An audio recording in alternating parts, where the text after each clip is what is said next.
Bueno, antes de dar una introducción breve a quién es ese personaje, Juan Calvino, yo personalmente cuando he hecho muchos estudios en mi corta carrera, ¿no?, que estoy estudiando, siempre he visto a lo largo de la historia muchísimos personajes que han dejado un gran legado, ¿no? Sea en las matemáticas, en la ciencia, en la física, en la química, en lenguas, en artes, en fin. Hay tantas personas que nos han dejado tantos legados tan importantes a lo largo de ese tiempo que hasta el día de hoy lo recordamos, ¿no?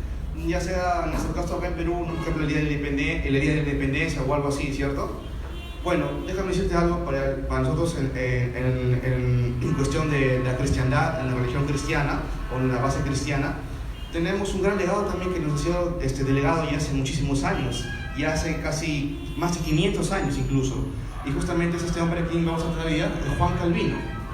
Bueno, ahora que te hice esa introducción te das una idea de por qué es tan importante que hablemos de él y por qué creo que nos va a ayudar a entender muchísimo mejor esta visión.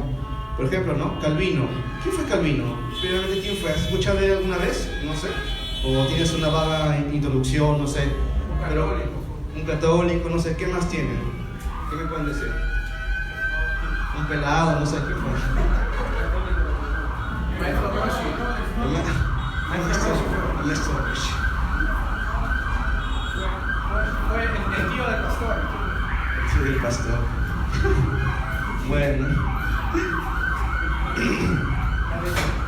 Bueno, también tengo unas imágenes también que quiero poner también para que me capten más o menos lo que voy a hablar, también para que no solamente se queden en texto, por si se pueden guiar.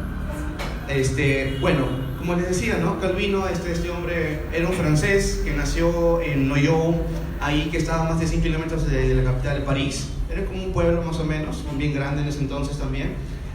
Nació un 10 de julio de 1509 y este gran hombre fue reconocido por muchísimas personas a lo largo de su país, no solamente de su país, sino en otros lugares muchísimo más cercanos y lejanos incluso, sobre todo en Europa. Y bueno, Calvino en su juventud era una persona muy, muy inteligente. Es más, cuando desde niño ya tenía una mentalidad tan grande que incluso ya podía memorizar más de 1000 palabras en un solo día, ¿no? Bueno, es lo que yo leí, ¿no? Y también incluso ya desde su corta edad ya tenía un gran interés en la literatura, de ese entonces. No era una persona cualquiera. Y Calvino tenía un padre también que era católico y también era abogado por vocación. Y él también quería que desplace sus conocimientos, sus destrezas en ese campo y lo mandó a estudiar en una universidad ya a su corta edad. Él se desarrolló ahí, siguió como un estudiante normal, ¿no? Era un estudiante bien inteligente, la verdad. Se pasaba más del promedio y yo creo que este chico, cuando fue creciendo más y más, no se imaginaría que iba a leer tanto, que en uno de esos tantos momentos de lectura se habrá topado con la lectura protestante cristiana de esa época. Estoy hablando del año 1510, 17 aproximadamente, ya antes de tener 20 años, y había leído literatura cristiana. Y en ese entonces, si no lo sabías, el boom era la Reforma Protestante, ahí por 1517. Calvino nació en ese entonces, en su niñez, ya iba absorbiendo todo lo que iba cocinando ese movimiento. Y bueno, a la postre, más adelante también adoptó eso. No se sabe exactamente cuándo adoptó eso, pero bueno, lo adoptó como una creencia firme. Él estaba convencido de esas cosas. Ya a los 20 por ahí, cuando terminó la universidad, primeramente estudió leyes, por si acaso. Estudió leyes y este personaje siguió su legado de derecho en otra universidad también, en Orleans, ahí en Francia y en París. Se estableció ahí, estudió. Y bueno, cuando su padre falleció, ahí fue cuando Calvino se liberó. ¿Saben por qué? Porque Calvino tenía un padre que era muy estricto en ese entonces. Él quería que realmente se enfocara en lo que son leyes y derechos, pero él quería hacer muchísimas cosas más. No era alguna cosa que le apasionaba, ¿no? Así como tú te pones en una pasión y te hacen estudiar algo que no te gusta, ¿no? Cuando, por ejemplo, yo estudié contabilidad como 3 años y no me apasionaba verdaderamente y tuve que cambiarme de carrera, ¿no? Para que me entiendas un poquito, ¿no? Ya bueno, con Calvino también fue algo similar. Sí, y Calvino, cuando continuó esta carrera, bueno, pero cuando la terminó, siguió, ¿no? Y luego,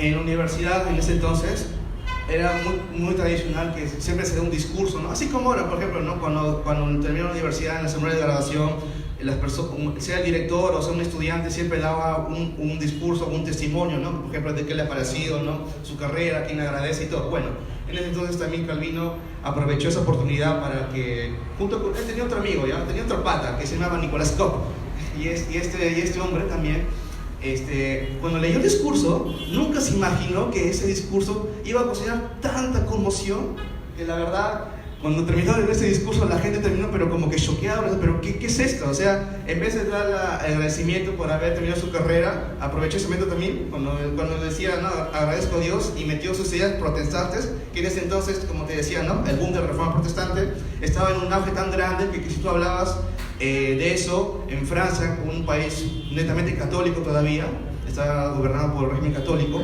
era considerado casi como una herejía, te tenían pues marcado, ¿no? Es como si habláramos algo, es como si era algo ilegal en esa época. Y ya pues, como ven aquí el joven Calvino, ¿no? Que está en la universidad, ese joven Calvino con su amigo Nicolás Koch, nunca se imaginaron que iba a tener tanto movimiento, ¿no? Que al final pasaron unos meses, el parlamento de esa ciudad lo llamó, lo fue a investigar y dijo, pero ¿por qué has dicho esto? ¿No? ¿Qué pasó? ¿No? Y bueno, Calvino con su amigo Nicolás Koch fueron defendiendo sus ideas hasta el fin, hasta que no hubiera otra opción más que irse de ahí a otra ciudad. Se fueron de París para siempre, ¿no? El rector de la Universidad de París prácticamente los expulsó, ¿no? Y incluso los quería encarcelar por esto, porque le decía que es algo ilegal. Ya con 20 años Calvino ya tenía una postura protestante ya más fijada en su corazón. Y también esto también influenció a sus demás compañeros también. Era no solamente una cosa de él, realmente causaba un tan grande en toda su universidad. Bueno, cuando ellos se alejan, primeramente se van a Ginebra. Acá tienen un mapa de Ginebra, ya que me lo han puesto. Es un panorama de la Ginebra ahí por el año 1520, 30 más o menos. Ajá. Es una selfie de la ciudad, para que se hagan una idea. Panorámica, una foto panorámica de Ginebra del siglo XVI. Sí, desde un iPhone, ajá, exactamente. Ya pues se fueron, ¿no? Escaparon para allá porque prácticamente los estaban buscando. Y Calvino, sin necesidad de proclamar a Martín Lutero, porque él era prácticamente en su juventud, todavía no proclamaba una cierta fe o etiqueta, ¿no? Como tal vez algunos piensan que él creó el calvinismo, no tantas cosas. No, para nada, él nunca pensó que iba a creer esas cosas. Él ya adoptaba en su corazón simplemente la revelación de las Escrituras y de la sola fe, la fe en Jesucristo. Así que la reforma continuó gracias a él también, sin que él incluso se diera cuenta, ¿no? Continuó, y cuando llegó a Ginebra, ¿no? Había otro personaje también ahí en Francia, que se llamaba Guillermo Farel. Farel también era un pastor ya desde entonces, había escuchado de la fama de Calvino, incluso lo fue a visitar porque estaba, como le decía, ¿no? Lo habían botado de París, había sido excomulgado. No, ese es antes. Retroceda. Disculpe, eso ya. Bueno, yo les contaré por qué he puesto eso. Antes de eso. Ya, para continuar, ¿no? Como les decía, Calvino ya cuando se juntó con otro compañero, bueno, era un pastor, una persona segunda, Guillermo Farel, otro reformador de esa época también, le agradó todo este boom. Él también quería reformar su ciudad, él también, ahí en Ginebra, él también quería hacer un parlamento, quería juntar a todos los cristianos de ese entonces y también hacer como un debate también con los poderes católicos de esa época. Juntó creo que a más de 170 sacerdotes, obispos y otros personajes católicos también simpatizantes. Lo citó a una ciudad también ahí dentro de Ginebra, ¿no? Ahí por el año 1536, para poder con él y con Farel hacer algo que realmente también revolucionaría en ese entonces, ¿no? Porque para que me entiendan un poco, ¿no? Es como si ahora, no sé, vieras así de arranque que una persona que tiene un ideal X se cambiaron un ideal Y, pero así nomás de arranque, con solamente escuchar un discurso. En ese entonces, cuando Calvino con Farel y otro amigo más también, Pedro Viret, que era otro reformador también conocido en esa época, se juntaron, hablaron con eso, exponieron sus ideas. Es más, Calvino no tenía la potestad de poder expresar tanto sus ideas y hacer un discurso así como lo había decretado en ese entonces. El que tenía que hablar ahí era Guillermo Farel, pero el que se llevó las luces, pues de una cierta forma, fue Calvino, porque habló tan bien, hizo un discurso tan espectacular, citó a varios padres de la iglesia que a los católicos les agradaba que hablen de ellos, lo citó tanto, sacó tantos versículos de la Biblia, se memorizó tanto, que cuando los propios obispos, sacerdotes de esa época se quedaron choqueados, no sabían qué hacer. Wow, ¿qué es esto? O sea, me has convencido, he estado engañado toda mi vida, no puedo creer que haya creído esta herejía por muchísimos años. O sea, a mí también me choqueó que, wow, o sea, yo ya quisiera que otro también, cristiano también, al leer el discurso, y la gente se quede tan impactada que decida cambiar sus opiniones y convertirse al cristianismo, ¿no? Era evidente que también que Dios lo estaba respaldando también, no solamente era él, sino también era el poder del evangelio que le estaba respaldando, el poder de Dios estaba también con él. Y es lo que a mí también me sorprende de Calvino. En total fueron 120 sacerdotes, 80 monjes y más de 100 personas también simpatizantes, ¿no? Y tanto sí fue que Ginebra empezó a adoptar esta nueva postura, por decirlo de una cierta forma, ¿no? Porque el catolicismo estaba muy arraigado en esa ciudad también. Pero con este discurso que les digo, hasta solo 5 o 10 años, Ginebra empezó a adoptar esto, crearon nuevos parlamentos, nuevos concilios y crearon todas estas cosas. Gracias.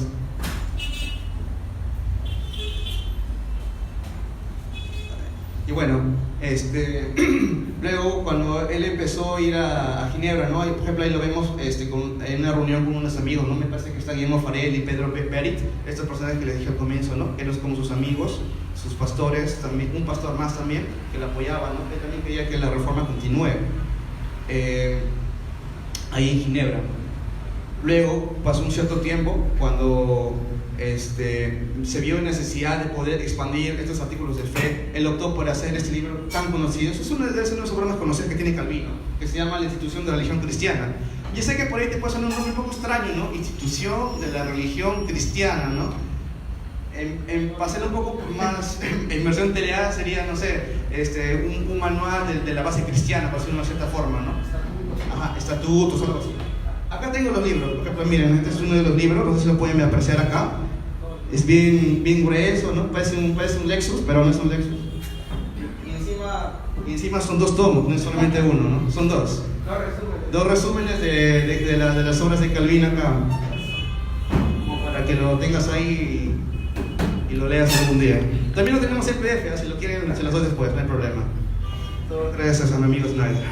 Bueno. Como les decía, ¿no? Calvino empezó a seguir estas enseñanzas, ¿no? Proclamó estas grandes ideas y hay que llegar a un punto cuando empezó a dar sus ideas, se fue en el mismo concilio, él instituyó sus leyes, tanto así que una de las leyes que chupó tanto en ese entonces, porque Calvino era muy estricto, era muy radical en unas cosas, por ejemplo, él aprobaba mucho que se excomulgaran a los hermanos que no querían caer en disciplina, ¿no? Y por eso fue que lo votaron por 3 años. Sí, a Calvino lo votaron 3 años y fue a Estrasburgo. En ese tiempo también fue cuando conoció a lo que sería su esposa, ¿no? Irene de Bourg, así se dice, Irene de Bourg. Era una viuda anabaptista, ¿no? Se enamoró, ¿no? Como cualquier hombre, ¿no? Se enamoró, todo, ¿no? La conoció, la enamoró con las instituciones cristianas y bueno, fue hermoso, ¿no? La verdad que todos los reformadores tienen esperanza, de verdad. Qué bonito, qué lindo.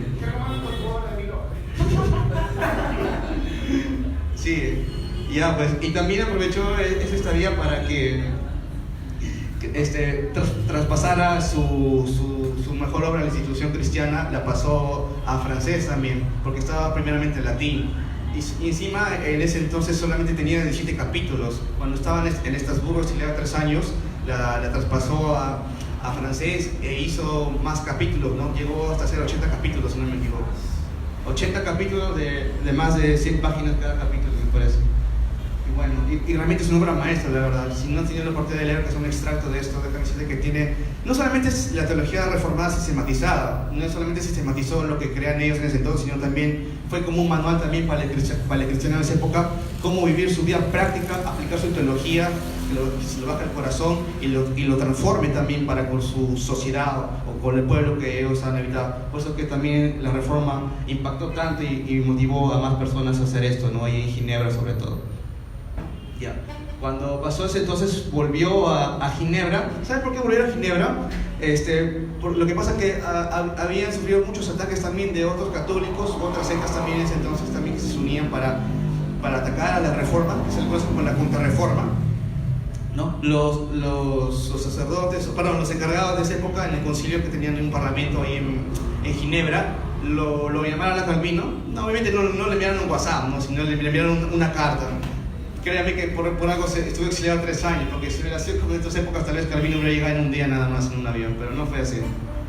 Lo llevaron en 3 años, volvió, los mismos que lo habían votado, lo habían exiliado a Estrasburgo, volvió a Ginebra para poder tomar de nuevo el control ahí del Parlamento y poder dirigirlos a que continúe esta reforma, porque estaban siendo constantemente atacados y a veces se quedaban sin discurso y no sabían qué hacer.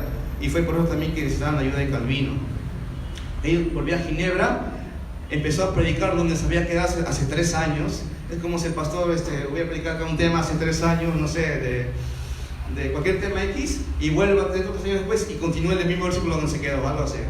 Lo continúa así. Era muy didáctico Calvino, la verdad, a mí me sorprende eso. Tenía muy buena memoria también Calvino. Bueno, volvió a ir al Parlamento, ¿no? Como se lee ahí, empezó a sustituir todos los puntos, hizo un artículo de fe, conoció a más reformadores, también como fue Philip Melanchthon, que fue uno de los sucesores de Lutero.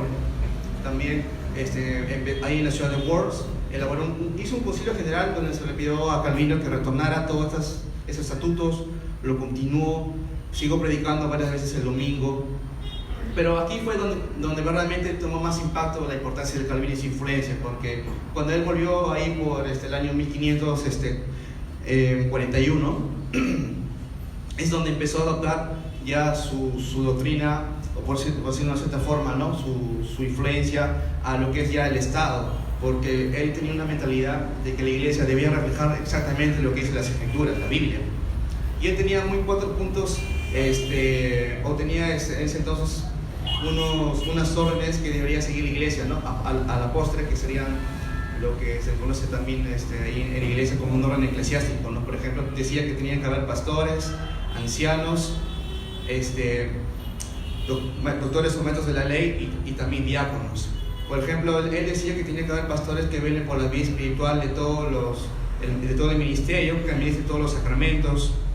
Decía que tenía que haber ancianos también para que velen también por la vida de los feligreses, también de los congregantes de las iglesias que había en esa época también, porque eran muy importantes.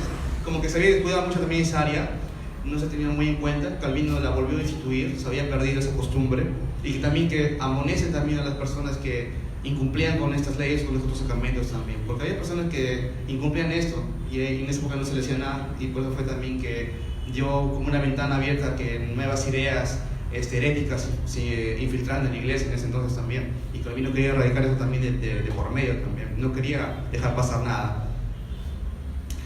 También instituyó a lo que son los diáconos, que son la parte que era más importante, hablando ya en un contexto más social. Aquí en la ciudad, por ejemplo, ellos se encargaban de lo que era la beneficencia, ellos eran los que velaban por lo que era la parte social también, los hospitales, las universidades. Ellos mismos fueron los que plantaron las primeras universidades, también escuelas en esa época, porque en ese entonces no había una universidad con un hospital que te apoye también y gratuitamente también. Fue tan bueno este sistema que estableció Calvino que cuando pasaron los años no hubo ni un solo mendigo en Ginebra. ¿Te imaginas? No hubo ni un solo vagabundo, por decirlo de una cierta forma, no hubo un solo mendigo, no fue una persona pobre en esa ciudad. Era tan próspera esa ciudad que cuando pasaron los años vino también otro reformador conocido que se llama John Knox, también otro amigo de Calvino más adelante, antes de que falleciera. Tuvo la oportunidad de visitar Ginebra en esa época y dijo que era la ciudad más perfecta desde el tiempo de los apóstoles. ¿Te imaginas eso?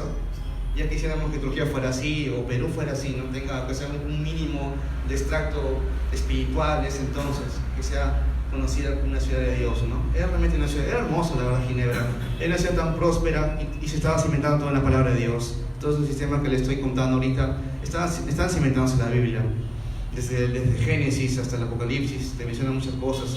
El sermonato cultural también que habla en Génesis 1:28, ¿no? De poder prosperar la tierra, no sosjugar a todas las cosas, a los animales, etc. Y también otra que está en Jeremías también, que dice de que debemos edificar casas, alimentar los huertos, multiplicarse y poder cuidar también a nuestros hijos también con eso, con la palabra de Dios. Pero también hay muchos también, no solamente Calvino era reconocido también por su buena fama, sino obviamente también tenía retractores. Por ejemplo, a Calvino le acusaban mucho de un caso negativo, ¿no? Que de cierta forma no fue bueno para su fama, ¿no? Sobre todo para sus detractores aprovecharon esa oportunidad para acusarlo también incluso de que era una persona monstruosa, porque decían que había matado a un científico muy conocido en esa época, que era Miguel Servet, un español, sí. No sé si han escuchado de él, por ejemplo, era un científico muy conocido, muy bueno, yo le diría muy bueno, pero lamentablemente él sostenía una postura que era considerada herejía en esa época, hasta el día de hoy es una herejía, que él negaba mucho la Trinidad. Incluso escribió varios libros acerca de eso, varias obras, todo, y cuando llegaron a Ginebra, al parlamento donde estaba presidido por Calvino y otros hombres más, no solamente estaba él, vieron esto, vieron que él insistía, porque ya incluso ya le habían advertido de que sus obras de antitrinitarias no iban a ser aceptadas en Ginebra, ni en Suiza, ni en otro lado que esté bajo su dominio. Pero fue tan terco que cuando fue exiliado, también fue exiliado en cierto momento, pero él volvió a plantar sus ideas en las iglesias, en las sociedades, en las casas, aprovechando que era famoso también, que fue condenado. Primero le llevaron al parlamento a juzgarlo como cualquier persona, vieron que no se respetaban sus ideas y tuvieron que tomar la decisión entre todos los miembros de ese jurado de poder condenarlo. Y en esa época la condenación más grande que se castiga, la condena más grande era que se castigaba con la hoguera, o sea, quemarlo vivo, y lo tuvieron que quemar vivo a Servet. Por eso no fue porque no querían dejarlo vivo, no, que es muy cruel la muerte, no, para nada. Ese entonces eran muy radicales, querían volver a exterminar esa herejía, querían quemaron también sus obras, quemaron todo, no dejaron nada de él prácticamente. E incluso antes de lo quemaron en la hoguera, ya habían quemado también sus escritos anteriormente también en la hoguera, también habían quemado primero sus obras y habían puesto también como una imagen de él, pero ahora que volvió tercamente a insistir, lo quemaron en el vivo, ¿ya? Y es por eso que a mí mucha gente reprochaba eso también en esa época, no lo consideraban humano, ¿no? Porque también estaba la época del renacentismo también, que se aprovechaba también la filosofía humana para poder contrarrestar la teología también cristiana. Así que sus retractores aprovecharon esa oportunidad para poder atacarlo también, de cierta forma. Pero bueno, gracias a Dios que no pasó a mayores tampoco. Ginebra siguió convirtiéndose en la ciudad más grande, teológicamente hablando, abrió más escuelas, abrió la conocida Universidad también de Ginebra, ahí por el año 1559, perdón. Dejó un gran legado, tuvo más de 1000 estudiantes Calvino. Uno de los más recientes era Teodoro de Beza también, otro estudiante de él, muy conocido. Siguió las enseñanzas de Calvino, las impartió también a otros chicos. Su legado continuó expandiéndose también, no solamente en París, sino que por Suecia, fue a otros países más nórdicos también, ahí por Alemania también, con ayuda de otros reformadores más. Prosiguió la iglesia, de que estaba reformada, también llegó a Francia, la ciudad natal de Calvino, el país natal de Calvino, perdón. También el abuso que cometían también muchos católicos también, muchos sacerdotes, continuaron hasta que desistieron y también plantaron más iglesias también, otros misioneros. Calvino también fue muy conocido también porque plantó un núcleo misionero también de varios hermanos, iban a estos países nórdicos que les mencionaba hace un rato, plantó varias iglesias también. Él no solamente era un teólogo, también era un misionero también, implantó ese conocimiento, ese amor también por las demás personas, en el servicio. Continuó y siguió esa obra también. Él nunca desistió con eso. Él realmente era un hombre de Dios que a mí particularmente también me trae muchísima confrontación, ¿no? Porque a veces nosotros no tampoco tenemos enseñanza también de tener la verdad también en la Biblia, pero no la impartimos a otras personas o no discipulamos bien también a otras personas, ¿no? Es justamente el legado también que él decía o impartía también a muchos de sus estudiantes. Ya en sus últimos años, por decirlo de cierta forma, ¿no? El lecho de muerte, como ven en ese retrato, ¿no? Calvino, ahí por el año 1560 más o menos. Eso, él ya puede ser una enfermedad, ya que era muy conocida en la Edad Media, ¿no? En la Edad Media era muy normal, moría a los 50, 40 años, lamentablemente no había cura todavía para esas enfermedades.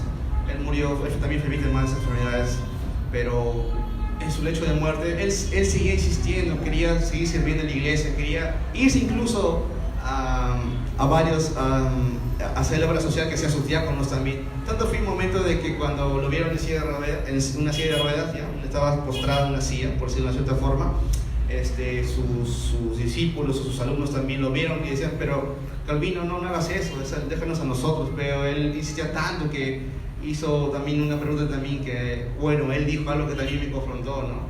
Creo que me llamó muchísimo la atención y por eso también le quiero recalcar. Él decía, ¿no? que ¿harías que el Señor me encuentre ocioso cuando venga el Señor? O cuando Él venga. O sea, él tenía esa mentalidad todavía de poder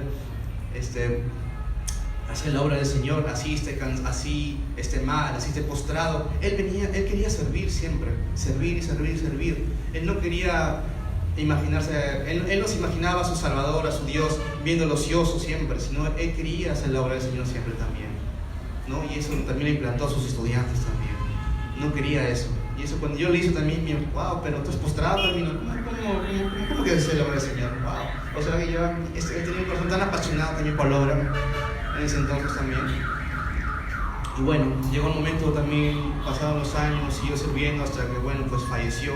Su esposa también falleció unos 10 años antes también la misma edad, tenía 54 o 55 años. Y su hijo también falleció, por cierto. Falleció a los 2 años nada más, murió de una enfermedad. Y también sus hijos adoptivos también se quedaron sin padre y sin madre. Ya el año 1900, él falleció a los 54 años, ¿no? Imagínate, morir a los 50 nada más. Siguió, ¿no? Él murió en 1564, ¿no? Fue enterrado en una tumba anónima, porque en ese entonces los cristianos tenían también, bueno, la gente de esa época, ¿no? Por de una cierta forma, tenían un complejo de que si veías a una persona como que exaltada, ¿no? Los católicos, este es un santo, ¿no? Tenían miedo a eso, así que pues lo enterraron anónimamente. No querían que sepan dónde fue enterrado Calvino. Solamente sabemos que fue enterrado en Ginebra, en un cementerio bien conocido también, por cierto, bien grande, pero no se sabe en dónde exactamente. Bueno, esta fue una de las universidades que creo que vino, no, si no lo proyecté. Esta es la Universidad de Ginebra, que hasta el día de hoy sigue operativa. Esa fue se dice que es la tumba de Calvino, no se sabe si realmente está enterrado ahí. Él está enterrado en el cementerio de los Reyes, ahí en Ginebra, que está bien cerca nada más a la universidad que le enseñaba la imagen anterior. Y también su legado, ¿no? Como se le conoce a Calvino hasta el día de hoy, y lo seguimos recordando también por eso, ¿no? Por el apasionante servicio que él tenía, por el querer dejar ese legado de poder influenciar a otras personas. Realmente esto es espectacular. Él, y juntamente con otros hermanos más, le hicieron también, bueno, un recordatorio, ¿no? También ahí se le conoce también la estatua de los reformadores también. Ahí está Calvino, me parece que está también John Knox y otros más. Disculpen, no me acuerdo bien el nombre del otro. ¿Y por qué les he mencionado esto así brevemente, ¿no? Me gustaría decir más de su biografía, pero yo quisiera que también les quede la parte aplicativa, ¿no? La parte práctica para sus vidas, ¿no? Yo sé que a veces tenemos deficiencias, ¿no? Como toda persona, a veces no nos apasionamos tanto, ¿no? Por lo que Dios ha hecho en nuestras vidas, no impartimos el legado, no discipulamos a otras personas, como que nos cuesta, o a veces la sociedad también nos vence, pero créeme que cuando leía Calvino, y no solamente él, sino también otros hombres más que vivían en la época media, su corazón apasionado, su servicio, sus ganas de poder defender lo que dice la palabra de Dios, su preocupación con los demás, con las personas pobres, con las personas ancianas, con las personas ricas, con todo tipo de personas, él estaba dispuesto a ayudarlos. Él nunca dejó de lado a ninguna de esas personas. Realmente se preocupaba por eso. Implantó un sistema para que las personas también se sientan beneficiadas también con eso. Que este día de hoy se conoce como capitalismo, por ejemplo, ¿no? Que nació ahí también por la época medieval. Así que yo les animo siempre que puedan recordar no solamente a Calvino o otras personas también como Lutero, etcétera, sino que puedan impartir lo que él dejó, ¿no? Su legado, en cómo esas cosas nos sirven también para poder aprender juntos, discipularnos juntos también con los demás hermanos, ¿no? Ya para terminar, ¿no?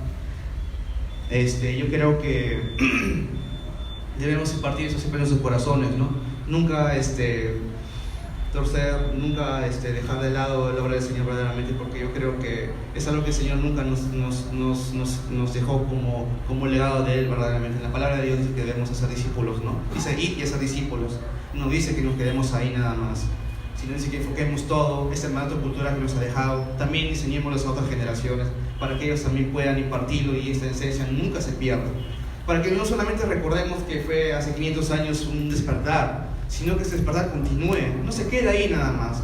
Como escuché también ahí en el conversatorio que hubo, ¿no? Por ejemplo, el pastor decía que no hay que la reforma, por ejemplo, del 31 de octubre que se recuerda, no solamente sea un recordatorio o necesariamente sea alegría, sino también puede ser tristeza, porque es triste también recordar de que estas cosas hayan quedado en el pasado y que el día de hoy no las tengamos en cuenta en nuestras vidas, o que la iglesia misma se haya olvidado de su propio legado. No, tenemos que recordar esto. Tenemos que hacer todo lo posible para que la iglesia vuelva a la palabra de Dios, vuelva a conformarse cada vez más y más con la palabra, porque si no es así, la sociedad no va a ser transformada. No podemos cambiar la sociedad así. Va a ser muy difícil y por nosotros jamás lo vamos a lograr si no tenemos a Dios en nuestra parte, al Dios de la Biblia, que tanto amaba a Calvino y que tanto quería servirle, ¿no? Con sus enseñanzas y con todo lo que él impartía con la Biblia también. Realmente reflejaba eso con sus estudiantes, con su sistema, con las personas que él estuvo rodeada también, con sus oponentes también les impartía ese amor también. No necesariamente tiene que ser brusco siempre, sino también impartía ese amor con ellos también. Nunca les dejó de sobreestimar a otras personas. Él siempre se sintió así, bien humilde. Él siempre fue así, bien humilde, así como Jesús también nos enseñó que debemos serlo siempre. Así que no les animo siempre que puedan recordar esto y no se quede en conocimiento nada más, sino que baje tu corazón y que esto pueda servirte también para que adores más a tu Salvador, a Dios, al Dios de la Biblia que en esta iglesia creemos y adoramos. Amén. ¿Sí? Les invito a ponerse de pie, ¿no? Vamos a orar por esto.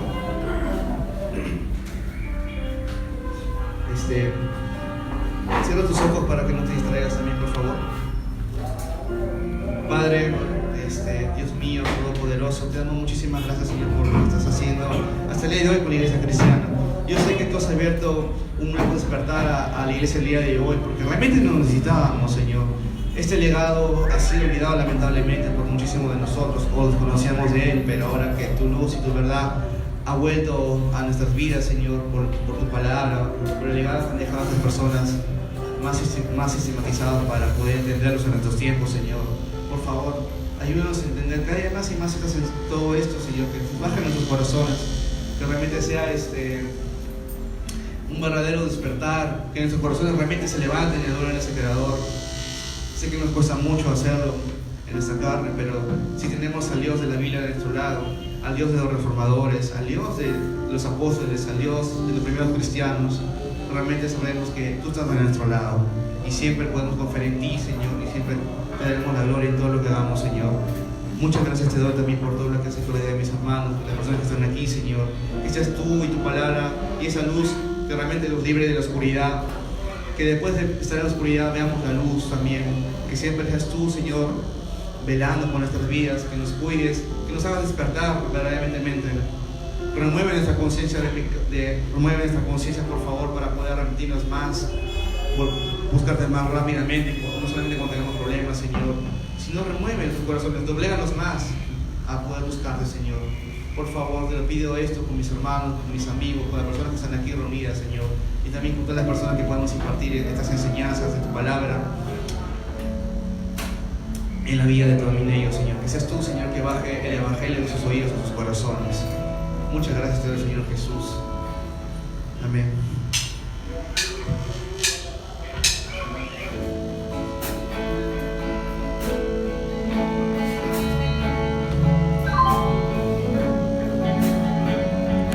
Vamos a cantar convencidos de que solo en Él podemos encontrar verdadera felicidad, verdadero gozo, y la sed que tanto tenemos puede ser llenada o saciada solamente en Él.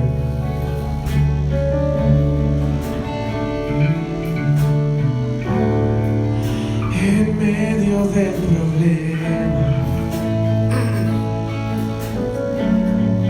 cuando ya no puedo más,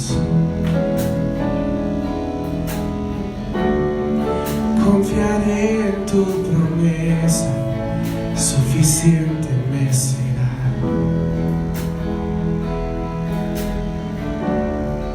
En medio de este caos, cuando no puedo entender, buscaré en ti refugio y seguro estaré. Mi Salvador por siempre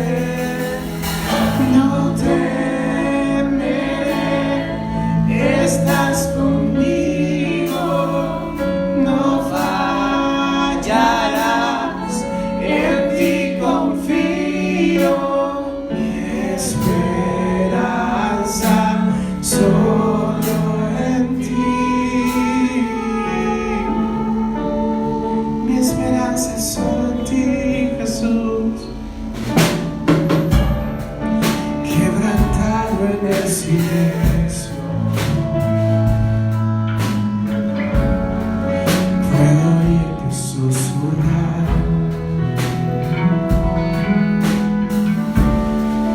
No estás solo en tus problemas, contigo siempre voy a estar. Mi Salvador, mi Salvador, por siempre no temeré. Estás conmigo, no fallarás, en ti confío y espero. ¿En quién más puedo encontrar esperanza, Señor? El día en que no tenga fuerzas, serás, Jesús, mi fortaleza, mi esperanza. Está solo en ti, Señor. Toda mi esperanza está en ti, Señor. Solo tú eres agua viva para mi ser. Señor, haznos confiar en ti, vivir para ti. Levanta tu voz, canta juntos.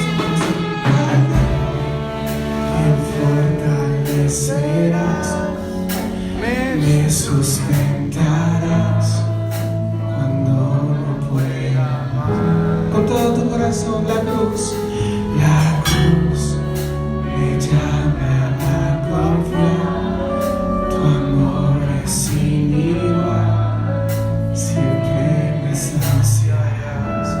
Oh Jesús, al débil fortalecerás y me sustentarás cuando no pueda más. Oh, la cruz me llama a confiar. Tu amor es sin igual, siempre me saciarás. Una vez más lo decimos: al débil fortalecerás, me sustentarás cuando no pueda más. Yo sé, Señor, que en la cruz me enseña a confiar.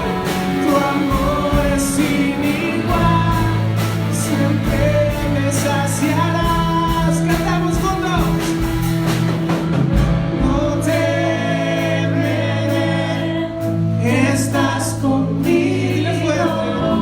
No fallarás, en ti confío, mi esperanza solo en ti. El día en que no tenga fuerzas, serás, Jesús, mi fortaleza, mi esperanza solo en ti. Mi esperanza solo en ti. Mi esperanza solo en ti, Jesús. Dale un fuerte aplauso a nuestro Dios. Él es nuestra verdadera esperanza.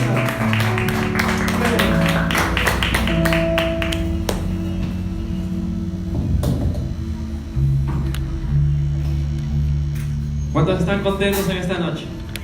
Amén. Llegó el tiempo también, no menos importante, que es el momento del dar para la obra de Dios. Amén.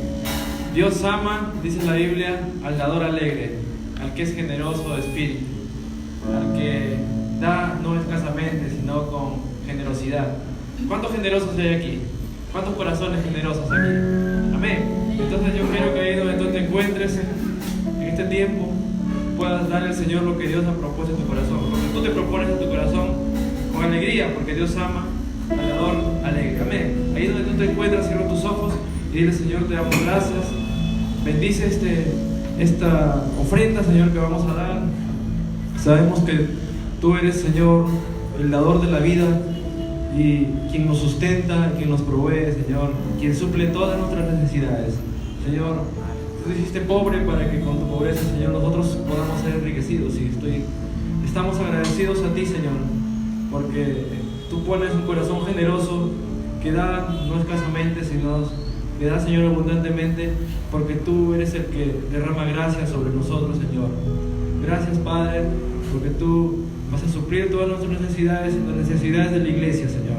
No lo hacemos por obligación, sino lo hacemos por amor, Señor. Te damos gracias en el nombre de Jesús. Amén. Amén. Amén.